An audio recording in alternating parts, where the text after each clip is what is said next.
اور جو راتیں اس طرح گزارتے ہیں کہ اپنے پروردگار کے آگے کبھی سجدے میں ہوتے ہیں اور کبھی قیام میں۔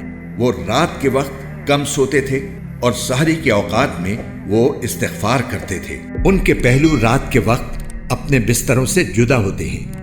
وہ اپنے پروردگار کو ڈر اور امید کے ملے جذبات کے ساتھ پکار رہے ہوتے ہیں، اور ہم نے ان کو جو رزق دیا ہے وہ اس میں سے نیکی کے کاموں میں خرچ کرتے ہیں۔ چنانچہ کسی متنفس کو کچھ پتہ نہیں ہے کہ ایسے لوگوں کے لیے آنکھوں کی ٹھنڈک کا کیا سامان ان کے اعمال کے بدلے میں چھپا کر رکھا گیا ہے۔ بے شک رات کے وقت اٹھنا ہی ایسا عمل ہے جس سے نفس اچھی طرح کچلا جاتا ہے اور بات بھی بہتر طریقے پر کہی جاتی ہے۔ دن میں تو تم لمبی مصروفیت میں رواں دواں رہتے ہو اور اپنے پروردگار کے نام کا ذکر کرو اور سب سے الگ ہو کر پورے کے پورے اسی کے ہو رہو۔